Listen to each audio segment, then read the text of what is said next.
Olá, caríssimos irmãos e irmãs, sejam bem-vindos a mais um áudio da Liturgia da Palavra, desta quinta-feira, dia 17 de dezembro de 2020, terceira semana do Advento, né?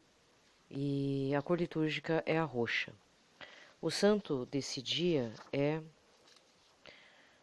São Lázaro de Betânia, irmão de Maria e Marta, tá? Nesse dia também, pelo menos é o que eu estou vendo, eu achei que era ontem, mas hoje é aniversário do Papa Francisco, posso estar enganada. A princípio eu achei que era 16 de dezembro, mas é no dia 17, né? Pelo menos é o que eu estou vendo nas redes sociais, tá? Todo mundo desejando feliz aniversário, feliz cumpleaños, né, como diz em espanhol. E ele está com 84 anos, vamos rezar também nas intenções, antes de iniciarmos a liturgia da palavra. A oração de São José, um Pai Nosso, uma Ave Maria, um Glória ao Pai, nas intenções do Santo Padre, o Papa Francisco, tá? E também não vamos esquecer o Papa Bento XVI, Papa Emérito. Pitaco da semana. Pitaco do dia, na verdade, né? Não é da semana. Apesar que tá triste. Então, falar a verdade, o assunto, que é sobre o presépio montado na Praça do Vaticano, já foi inaugurado, já tem um tempo, certo? Já tem dias aí. Mas eu não reparei, nem tive curiosidade, não sei. Eu só vi que foi inaugurado o presépio e nem vi as figuras. Até porque do ano passado eu já achei meio feio, com todo respeito.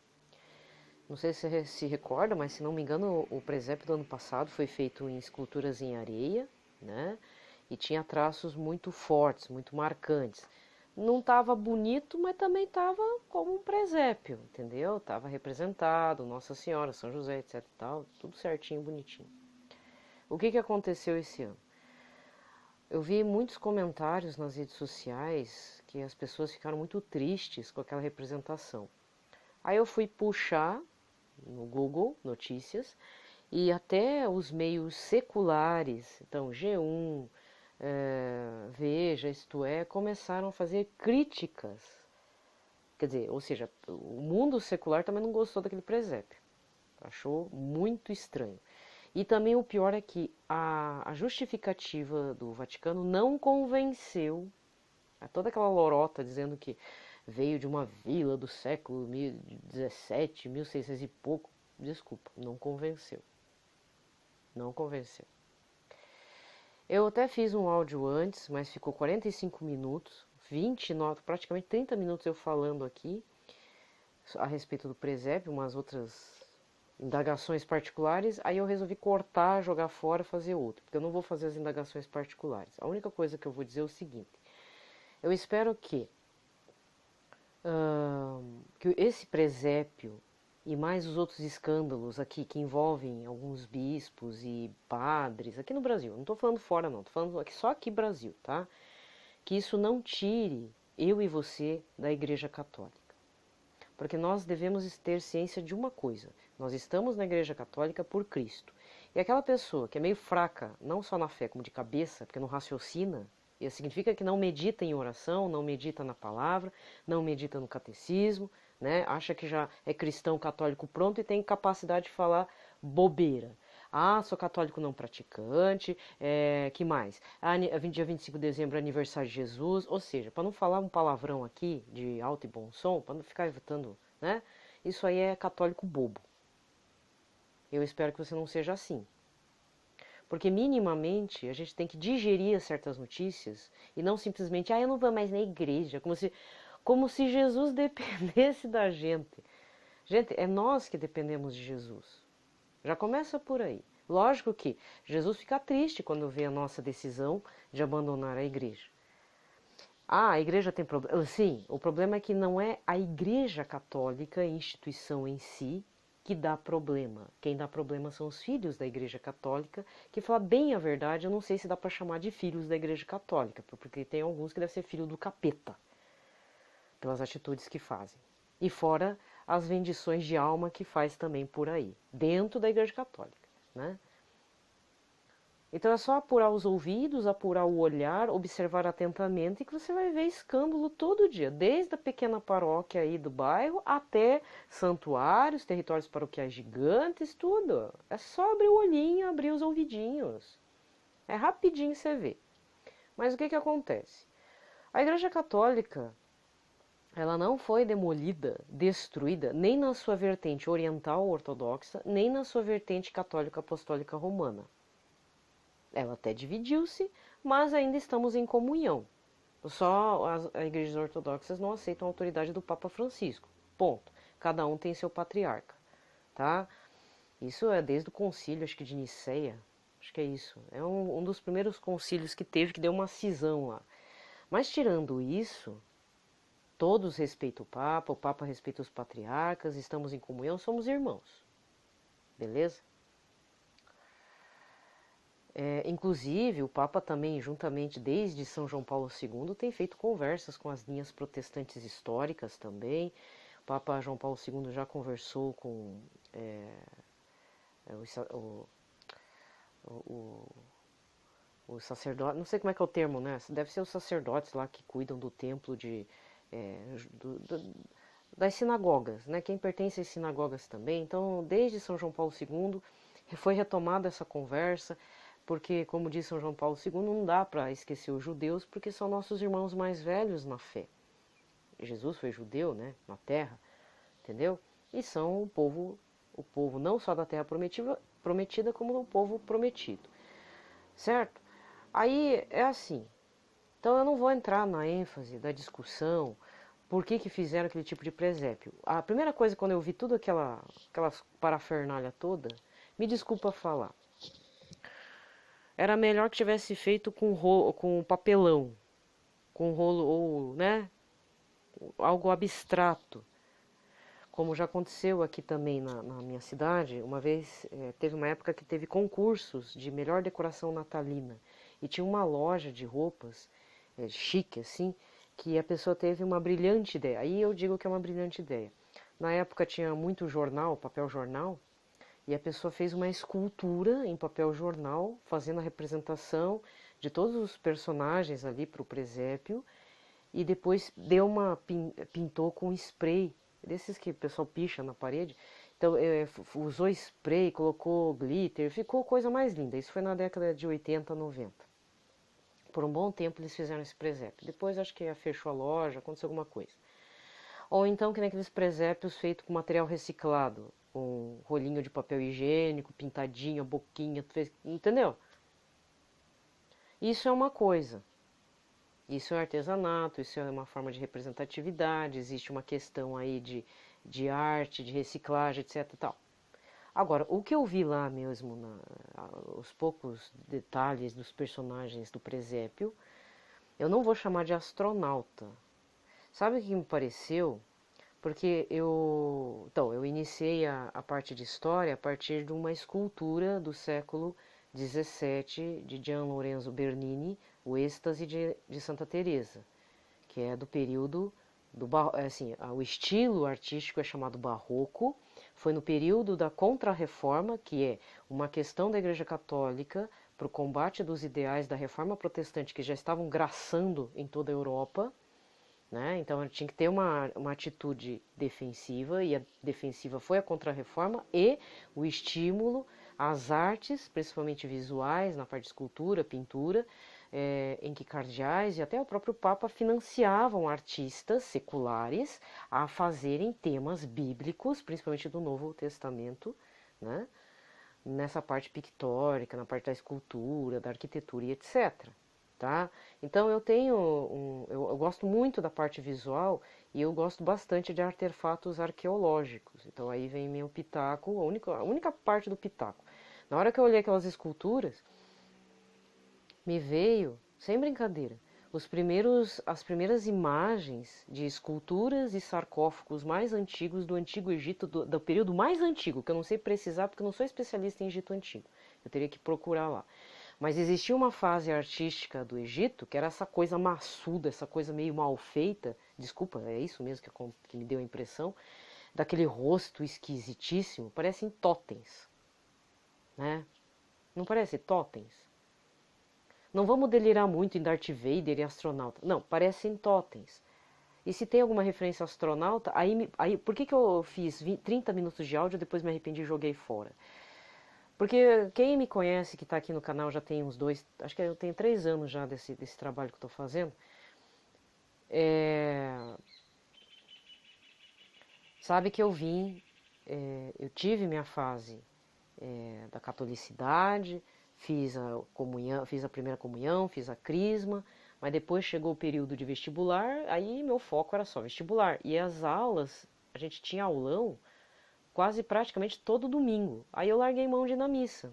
Olha como é que era a minha cabeça, né, fraca. Nem para meditar. Mas também a família não ia, era só eu indo. Até hoje é assim, tá? Me largaram na catequese e vire-se você. A gente só vai na hora que você vai fazer primeira comunhão e crisma. Fechou. Tá bom. Só que aí também a família não ia, né? Meu pai trabalhava domingo na época, né? Feirante e tal. Ficou a Deus dará. Aí eu também, ninguém vai, por que eu tô indo? E aí eu tinha minhas ideias próprias, caí no paganismo, na idolatria, no esoterismo, na nova era tal. Foram mais de 20 anos nessa caminhada, então eu tô fazendo uma recapitulação.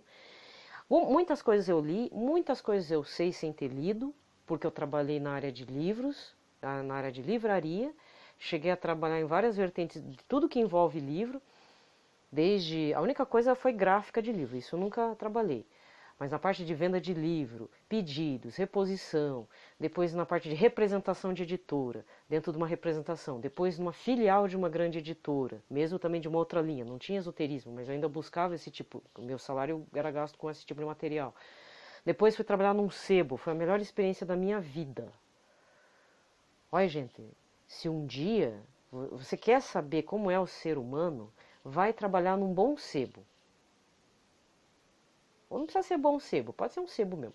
Porque você vai ver o tanto de traia que o povo joga fora, o tanto de espólio de gente que morreu que vai parar no sebo. São histórias de vida gigantesca, tanto que está dentro do livro, que são memórias, fotos, dedicatórias, até essa questão desse relacionamento. Quem que está indo vender esse material e por quê?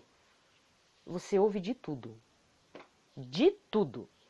E aí, nesse de tudo, é que eu acabei descobrindo outros detalhes, né? E ainda para piorar, ainda não estava ainda no catolicismo, não estava na cristandade. Vendi esse tipo de livro de esoterismo, porque são livros esgotados, são livros caros, são livros que não são editados, e aí a gente conhece umas histórias do além. E não estou falando do além dos mortos, não. É um delírio com relação a extraterrestre, origem do mundo, que não tem nada a ver com a Gênese, o Gênesis da Bíblia, e muito menos com nenhuma outra referência de criação de mundo dos egípcios, dos gregos. Não tem nada a ver com isso. É um negócio que vai além do Mahabharata, que até já falei esses dias. O Mahabharata é uma espécie de criação de mundo, formação dos deuses hindus, só que se você ler friamente, se você tem uma experiência de literatura de ficção científica, aquele começo lá da formação dos deuses, literalmente parece uma coisa realmente ficção científica. E o Mahabharata é um escrito antigo pacas, né? Mas existe uma vertente da nova era que faz um estudo da criação do universo, lá, de um povo chamado de superdeuses que resolveram dar uma mexida nas coisas aqui na Terra, porque vocês nunca pararam para pensar, nunca tiveram uma fase na vida de vocês de por que nós somos, entre aspas, geneticamente, né? Nós somos similares a todos os outros mamíferos no nascimento, quando sai, né, placentário. Então, mamíferos é que formação placentária, aí o feto. Só que aí, na hora que vai crescendo o bebezinho, o filhotinho, aí tem as mudanças. Então, mas a princípio, nas primeiras semanas, na primeira ou segunda semana, todos os fetos são meio parecidos. Se você vê lá aquelas fotinhos, tem o feto do elefante, do ser humano, do cachorrinho, do golfinho, né? E vocês nunca se perguntaram por que a gente tem esse parentesco com os primatas e como que houve essa evolução do ser humano e tal? Porque isso, querendo ou não, é um mistério mesmo, tanto da biologia quanto o mistério de Deus. Mas rola por aí na nova era, que é a única coisa que eu vou falar é isso. Umas histórias muito do além, né? Tipo ficção científica, que vieram um povo do espaço, que fizeram uma genética aqui muito louca, interferiram no livre-arbítrio da própria do planeta Terra como um todo, e esses superdeuses foram punidos, eles estão presos num planeta prisão. Tem outros que falam que aqui é o planeta prisão. que a Terra é um planeta prisão. Tem de tudo. Você já deve ter ouvido uma ou outra coisa. Inclusive tinha uma seleção de livros de vários volumes, que eu não vou falar o nome porque senão vou fazer alguém cair aí no pecado, né? Melhor nem ler. Mas fala desses superdeuses que no final fizeram grandes civilizações, principalmente aquelas que têm pirâmides. Egito, maias, papapá. Que inclusive eu já falei também, que os maias, isso é certeza, até os astecas, toltecas, olmecas, sabiam da existência de uma outra civilização muito anterior a deles, muito mais avançada, chamado Maias, que simplesmente desapareceu da face da Terra. Sabe lá Deus o que aconteceu. Não tem corpo, não tem túmulo, não se sabe se entraram numa nave espacial e pó, se entraram num portal, entendeu? Então, para mim, esse presépio do Vaticano é todo um delírio da nova era. Agora, não me pergunto por que enfiaram aquilo. Porque faz toda referência para todo um monte de coisa que eu já li de várias outras fontes, de coisa tudo louca assim, e tá ali representado. Porque foi a primeira coisa que eu vi. Para resumo da história, coisa boa não é. Ponto final. Eu não acreditei naquela história que veio de um vilarejo do século... Ah, que é isso, gente? Para que trazer nesse ano de entre 2020 para 2021 um troço daquele horroroso? Qual o sentido, né? Mas eu não vou ficar no sentido. A única coisa é que esse tipo de situação pode provocar aquela vontade, aquela coceira de cair fora da Igreja Católica, porque realmente dá a impressão que a gente não está pertencendo, as ideias não estão batendo, né? E o ser humano é muito gregário, a partir de ideias que façam sentido. Na hora que um grupo, uma instituição não faz sentido para a gente, nós inconscientemente, e depois a gente faz efetivamente, então inconsciente e efetivamente, nós saímos dessa parada, porque a gente não compactua com essas coisas. Não é? É sim, é só meditar. Então, minha questão aqui é assim, meu irmão, minha irmã, eu não vou sair da Igreja Católica mesmo fazendo barbaridade. Minha preocupação é com vocês que têm essa tentação de cair fora. Ó, primeira coisa, não caia fora por causa de Jesus, o verdadeiro. Porque se fala muito no nome de Jesus e não é o verdadeiro Jesus. Não é mesmo. Eles se utilizam do nome, uma blasfêmia mesmo, fazendo heresia por aí. O presépio, com todo respeito, perdão da palavra, se você tem a capacidade de ir lá emitir sua opinião, você imita, mas eu preferencialmente vamos fazer como São José, vamos ficar quieto. Porque se naquela época já teve um rei que matou criancinha de 3 anos para baixo, o que é hoje em dia? Tá? Então, as atrocidades nunca acabaram, os ditadores sanguinários nunca acabaram, nunca deixaram de existir, sempre estiveram com a gente. Então, esses problemas sempre tiveram. Então, eu sugiro silêncio, penitência e oração. E pedido de clemência a Deus, mesmo. Tá? Outras situações que eu fomentei, que muitos bispos e padres aí de duas arquidioceses que eu andei sabendo, porque eu prefiro até nem ouvir muito, né? A de São Paulo e a lá do Pará, certo? Eu não quero julgar porque eu não sei. A única parte que importa é o seguinte, cada um tem seus inimigos e tem gente que pisou na bola. Isso você pode ter certeza, tanto o denunciante quanto o denunciado, o investigado. Alguém pisou. Eu não estou afirmando nada, nem estou defendendo ninguém. Mas vamos nos unir em oração para que a verdade realmente prevaleça e que a coisa, se tiver realmente em uma dessas arquidioceses uma conduta errada do denunciante, porque às vezes é um grupo de inimigos, né, querendo a cabeça do bispo, do arcebispo, porque eu já ouvi as duas versões, então, mas eu já estou perdendo reversão, né, para que o denunciado, né, possa contribuir para descobrir algumas coisas podres com relação ao grupo de denunciantes. Entendeu? Mas ultimamente eu não ando tomando partido nessas questões não, eu só tenho rezado bastante porque é preciso muita conversão. Tem o caso do Padre Robson, né, também. Infelizmente existem provas materiais de que houve realmente desvio, então isso é muito complicado, né.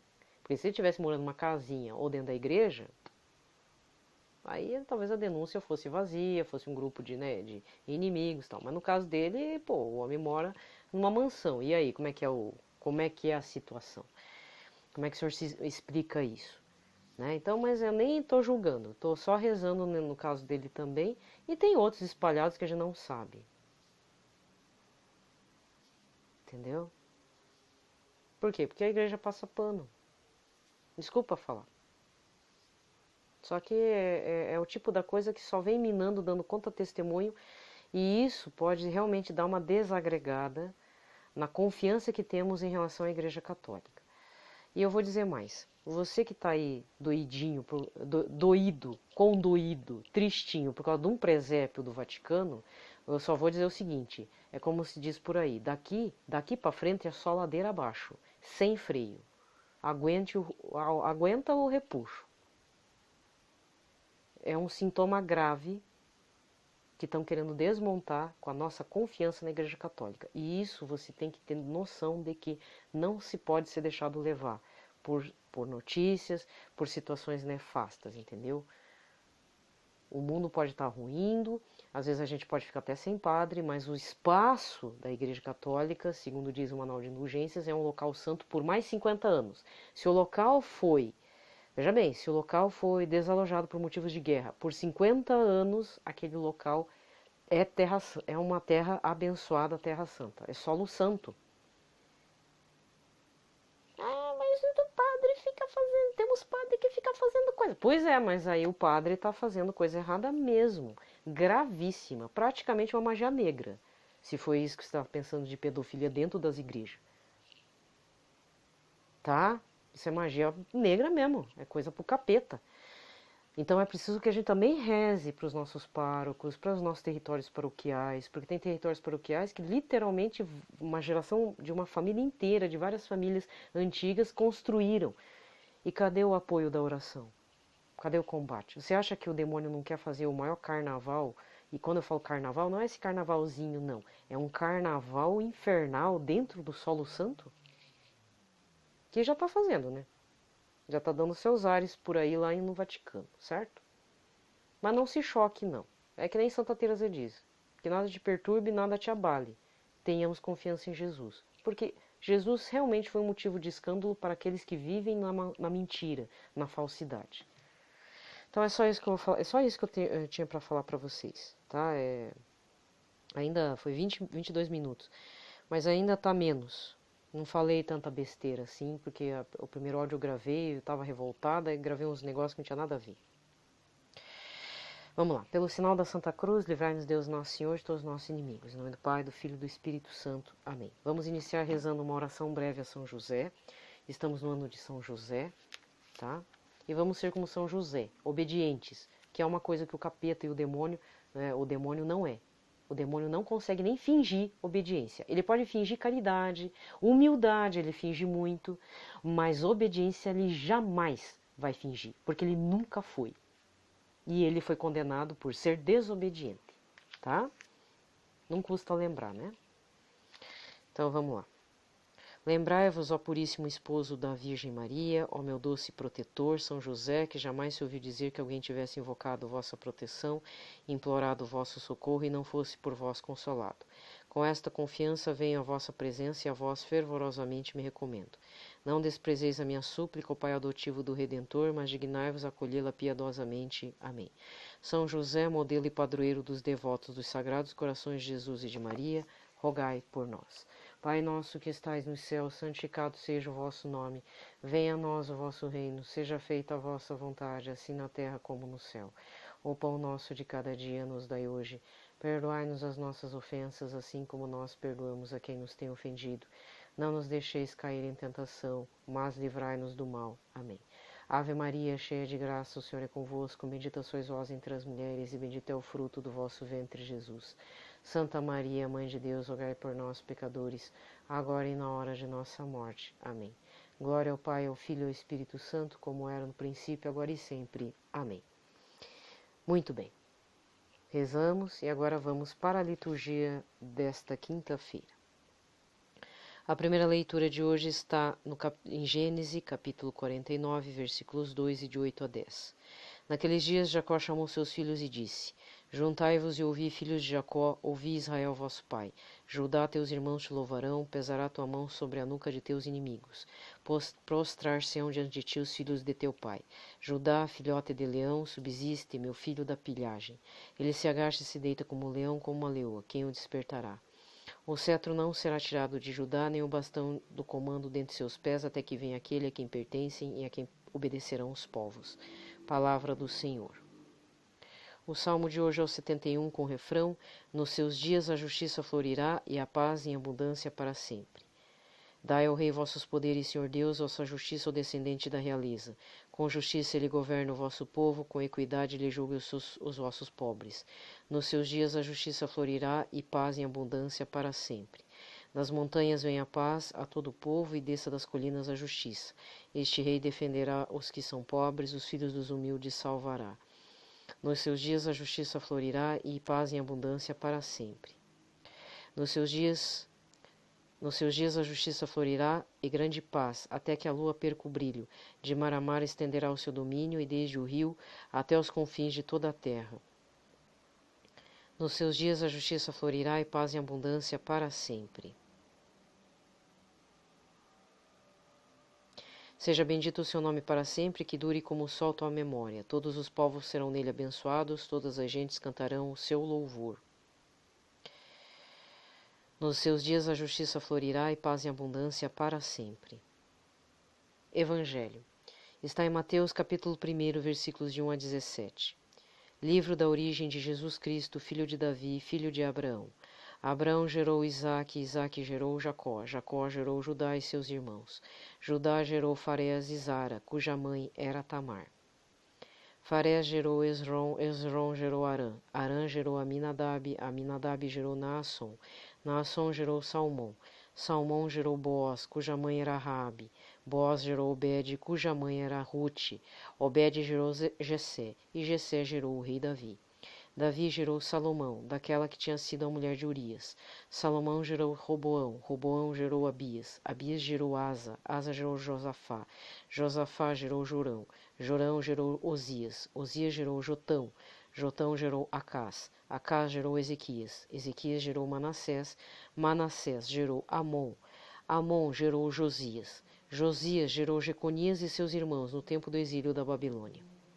Depois do exílio na Babilônia, Jeconias gerou Salatiel, Salatiel gerou Zorobabel, Zorobabel gerou Abiúde, Abiúde gerou Eliaquim, Eliaquim gerou Azor, Azor gerou Sadoc, Sadoc gerou Aquim, Aquim gerou Eliúde, Eliúde gerou Eleazar, Eleazar gerou Matã, Matã gerou Jacó, Jacó gerou José, o esposo de Maria, da qual nasceu Jesus, que é chamado Cristo.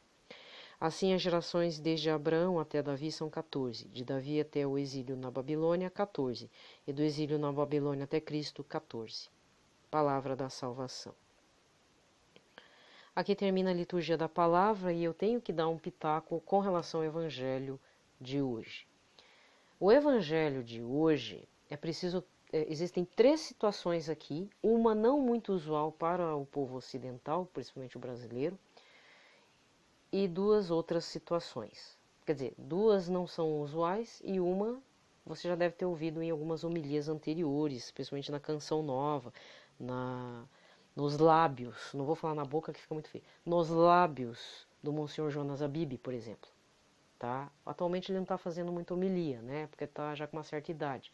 Mas até alguns anos atrás ele fazia algumas homilias, enfim, lá na Pai das Misericórdias. Então vamos lá, são 3 pontos. Primeiro ponto, a questão da árvore genealógica, genealogia de Jesus. Isso eu observei também com o povo árabe, o sírio-libanês. Ele pensa que nem o japonês, ou como qualquer outro oriental, desde que tenha mantido sua tradição. Porque no caso eu não posso falar em nome dos chineses, né? Porque os chineses, devido ao regime comunista de longa data, praticamente indo para já de um século aí, muita coisa da tradição chinesa se quebrou, né? Porque não faz sentido para a ideologia comunista, entendeu? Então certas coisas antigas foram quebradas, não são permitidas, enfim. Então eu não posso falar pelo povo chinês, eu posso falar pelo povo ao qual eu vim, que eu sou descendente de japoneses. Tanto para um oriental, uma pessoa do Oriente Médio, quanto um do Extremo Oriente, tá? Que tem mantido suas tradições de milênios, o nome da família é algo muito importante. Tanto é quando a gente faz a apresentação para um patrício, digamos assim, para uma outra família japonesa, tem um senhor mais antigo, uma senhora mais antiga, pergunta, por exemplo, o nome e da onde que a família minha veio. Então, quando falo o nome, não é o primeiro nome, não é Maria Helena. Eu tenho que falar o nome da minha família e dizer da onde que veio essa família, que no caso é da região sul do Japão, né? E uma vez eu peguei uma conversa de uns descendentes de árabe, porque eu estava no empório árabe. Eu fui para comprar essência de rosa turca, culinário, né? Eu estava na fila do pagamento e a família dizendo, porque qual que é o seu sobrenome e tal? Nossa, vocês têm família no Líbano, nós somos do Líbano também, e e foi, sabe? Como se fossem velhos amigos, assim, como se fossem vizinhos de porta. Porque é assim que o povo também libanês se trata, entendeu? São fechados, mas quando dá abertura, ainda mais que é um empório deles, né? Empório árabe, de comida árabe também, né? E mesma coisa japonês. Quando eu vou na lojinha de produtos japoneses, é sempre isso, né? Os mais velhinhos começam a puxar conversa com os outros velhinhos e fica aquele negócio. Da onde que é? Veio da onde? Morou aonde? Veio do Norte Paraná? Veio do interior de São Paulo? Aquela coisa. Não muda muito a questão, sabe? E outro detalhe também importante é que no Japão, pelo menos há uns 30 anos atrás, quando eu tinha uma tia viva, né? Hoje não está mais viva, ela está falecida. Ela foi com os parentes, com os filhos dela, tal, foram para o Japão e bem na região, mas aí de outra ala da minha família, da parte materna. Eles foram para uma região que era lá da parte norte do Japão, no vilarejo onde meus avós maternos tinham terras, e lá tinha um registro de toda a família, mas registro no sentido até com relação a algum problema de litígio, problema de polícia, tudo, estava tudo registrado. E aí essa tia foi, abriu o livro lá, disse que era um livrão, não sei se era na prefeitura, não sei onde é que era, olhou, falou, não tem, nossa família, da parte dos nossos pais, nunca tiveram nada de roubo, nada de escândalo, tá tudo certinho, tá tudo limpinho. Nós viemos de uma família realmente certinha. É sério, gente, tem registro lá no Japão. Aí você chega no Brasil, primeira coisa, a pessoa acha que quando se fala em nome é só o prenome. O nome da família é um mero detalhe. Não deveria ser assim. Porque quando a gente tem memória familiar de árvore genealógica, a gente pode também entrar em oração, aí entra a questão da RCC, né? E tem um duplo sentido, duplo sentido não, tem controvérsias, né? Porque na parte da Bíblia do Antigo Testamento, que existe essas duas referências, uma fala que não, essa questão geracional não tem problema. Aquela história lá que Deus Todo-Poderoso falou para o profeta. E quem disse que só porque o avô comeu uvas verdes e ficou com cárie nos dentes, né, uma coisa assim, isso passou para o neto? Tem uma parte do Antigo Testamento que fala, que aí meio que diz que não, essa questão geracional não vai fazer sentido nenhum. Por outro lado, existem algumas situações em que muitos grupos de oração da RCC fizeram, por exemplo, para fazer quebra de suicidas na família, entendeu? Porque, incrivelmente falando, dentro da própria psicologia clínica, existe uma linha da psicologia que vê essas questões. Se existem muitos suicidas na família, se existem muitas pessoas com transtornos mentais na família, que isso tem a ver com genética, mas ao mesmo tempo afeta a saúde emocional e mental. E isso pode ser usado também, tanto para a parte clínica da psicologia, como também para dar um apoio na oração, como um conforto para a pessoa continuar ali na fé e rezando em nome da própria família. Porque família não é só nome, é genético, o negócio é sangue. Né? E o povo ocidental não tá nem aí. Acha que o nome é um sobrenome, mas é meu nome artístico. Gente, Não, é um nome que tem um valor de memória da família, um valor histórico muitas vezes. É, não é só questão de achar quem que é a heráldica da família, porque às vezes tem famílias, por exemplo, da Europa, que tem lá seu escudo, tudo. Não é só isso. Mas entender de onde que de fato nós viemos, quem foi o primeiro. Por exemplo, tem uma família que o sobrenome chama Flor. Como é que é? É Flor, um negócio assim, é Flor e Margarida. Tem sobrenomes assim, tipo, nome, não sei o que é Margarida, e vai ver um sobrenome. Aí vai lá buscar o antecedente, quem que foi o primeiro Margarida da vida? E era um cara que tinha uma margarida, mas era lá do tempo da Idade Moderna. Tem umas histórias, eu já ouvi cada história, gente. Né? Até com relação ao meu sobrenome, eu fiz uma pesquisa breve, apesar que eu tenho minhas razões para não me aprofundar muito na história do Japão e tal. Tem todo um contexto, tudo, entendeu? O ajeito de escrita. E aqui eu estou dizendo, então, esse primeiro ponto. Na época de Jesus, não é porque era feito assim. Um dia eu ouvi isso de uma pessoa entendida, eu não vou citar nomes. Mas não era feito assim. Não, até hoje lá no Oriente é assim. É feito esse arrolamento para saber se não tem um bandido, um assassino, um estuprador, um sei lá o que, entendeu? Então, aí a gente observa um outro quesito que é o segundo ponto, que isso você já deve ter ouvido nas homilias.